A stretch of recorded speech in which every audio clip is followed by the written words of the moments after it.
A tanning salon employee is hospitalized after a terrifying and brutal attack. Loveland police believe a homeless man used a hammer and knife to injure that employee and a customer. Happened at Endless Summer Tanning on Madison Avenue. Your reporter in Northern Colorado, Dylan Thomas, joins us live there tonight. So Dylan, what are police saying so far?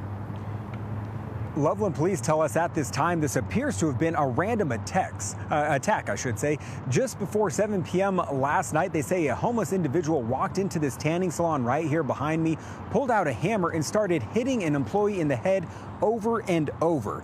Even after taking more than a dozen blows to the head, she managed to fight back, ultimately overtaking one of his weapons.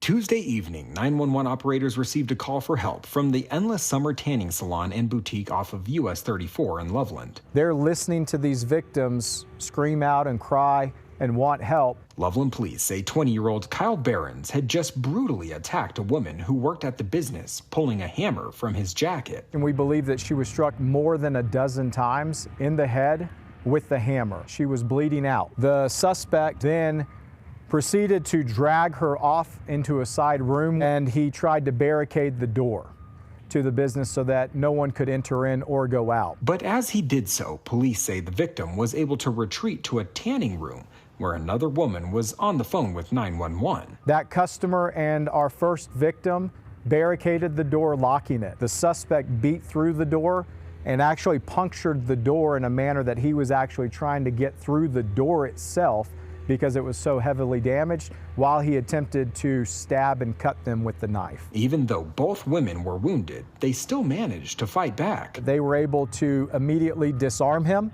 and they were able to then try to defend themselves. Police say they then used his knife to stab him. I cannot give enough credit to them for having a mind of survival. Police arrived within 3 minutes, taking Behrens into custody. Multiple were transported to the hospital for care, including Behrens, who has since been booked into the Larimer County Jail. If there's any credit that we can give these two victims, unbelievable. They are alive today because of their will to survive.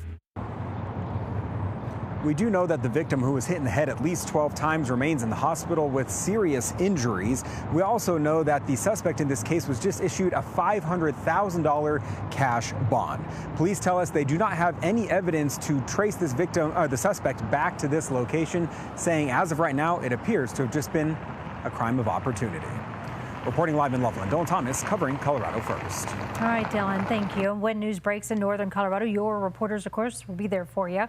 Reach out with your story ideas through cbscolorado.com. Call the tips line, 303-863-TIPS, and you can always email your reporter at cbs.com.